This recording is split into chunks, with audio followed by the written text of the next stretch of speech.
kita semua. Ibu Bapak yang saya hormati, rekan-rekan media, Majelis Umum PBB telah meminta nasihat hukum atau advisory opinion dari Mahkamah Internasional atau ICJ mengenai konsekuensi hukum dari kebijakan dan tindakan Israel di wilayah pendudukan Palestina termasuk Yerusalem Timur. Permintaan ini telah disampaikan oleh Majelis Umum PBB ke ICJ pada 17 Januari 2023. Terhadap permintaan tersebut, ICJ telah mengundang negara-negara anggota PBB untuk memberikan masukan pandangan hukum.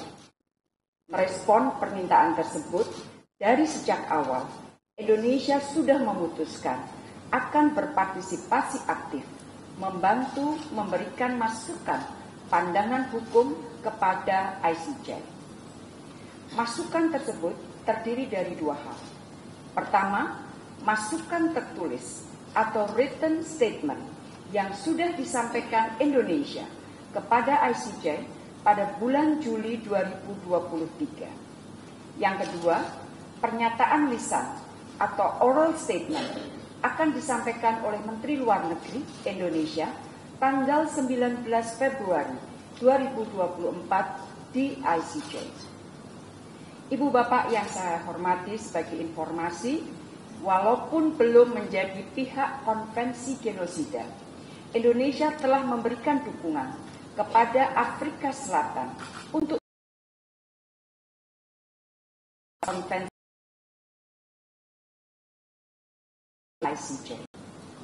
Ini bukan Indonesia, adalah mencari semua cara yang memungkinkan untuk terus memberikan dukungan bagi perjuangan bangsa Palestina.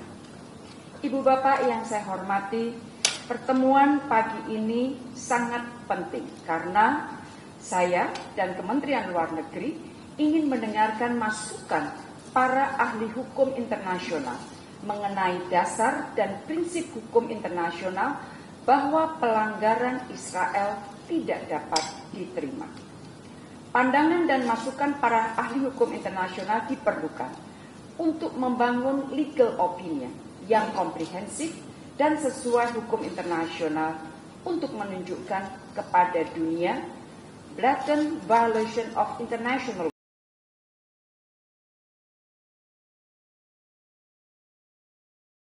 upaya Majelis Umum mendapatkan advisory opinion dari Mahkamah karena hukum internasional harus ditegakkan. Hak untuk menentukan nasib sendiri rakyat Palestina harus dihormati. Dan pendudukan Palestina oleh Israel yang sudah berlangsung lebih dari 70 tahun tidak akan menghapuskan hak rakyat Palestina untuk merdeka. Berbagai kebijakan Israel seperti aneksasi wilayah Palestina, pemukiman di tepi barat, serta mengubah status kota Yerusalem tidak sah menurut hukum internasional. Tindakan yang tidak sah oleh Israel harus dihentikan dan perlu akuntabilitas untuk pelanggaran hukum yang terjadi.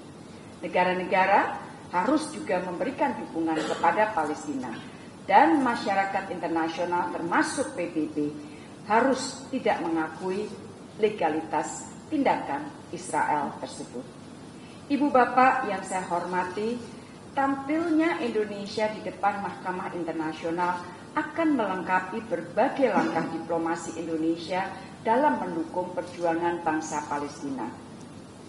Dalam 3 bulan sejak konflik meletus, diplomasi Indonesia tidak tinggal diam dan terus menggalang dukungan untuk Palestina.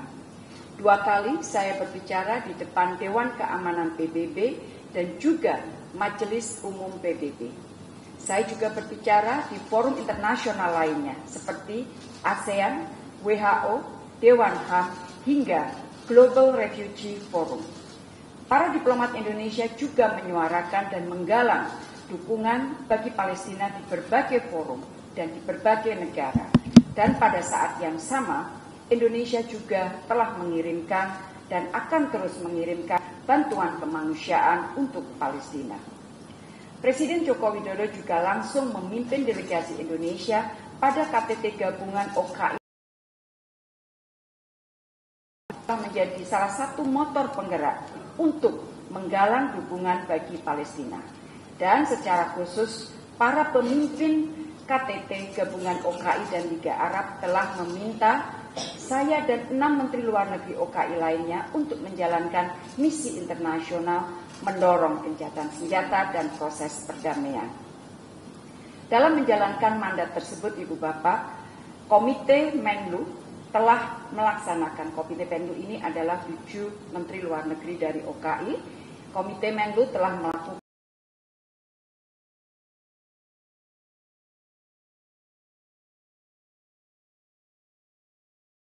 adalah 5 negara anggota tetap Dewan Keamanan, baik pada level kepala pemerintahan maupun pada level Menteri Luar Negeri. Kita melihat bahwa jumlah negara yang mendukung resolusi Palestina di PBB semakin meningkat, sementara jumlah negara yang menentang dan abstain semakin menurun. Tekanan dominasi negara semakin meningkat, dan pada akhir tahun lalu Dewan Keamanan PBB akhirnya berhasil mengadopsi resolusi kemanusiaan untuk Palestina, namun semua itu belum cukup. Bagi Indonesia, gencatan senjata diperlukan dan akan menjadi game changer untuk menyelesaikan isu Gaza. Ibu Bapak yang saya hormati, 3 bulan sejak mulainya konflik, tingkat kematian tertinggi kita lihat ada di Gaza. Sekitar 23.000 penduduk Palestina tewas. Petugas medis dan fasilitas kesehatan termasuk Rumah Sakit Indonesia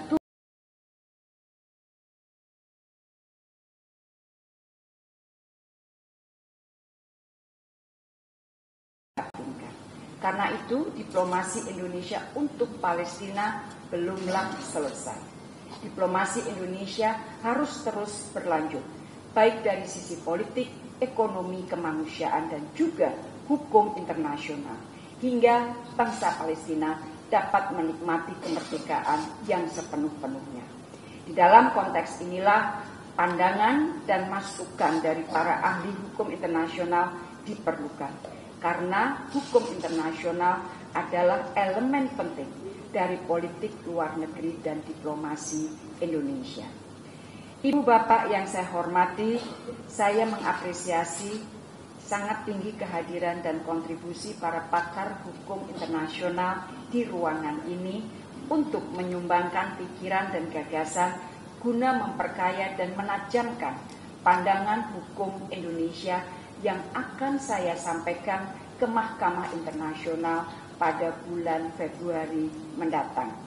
Deliberasi kita hari ini tidak hanya untuk mendukung diplomasi Indonesia, tetapi juga untuk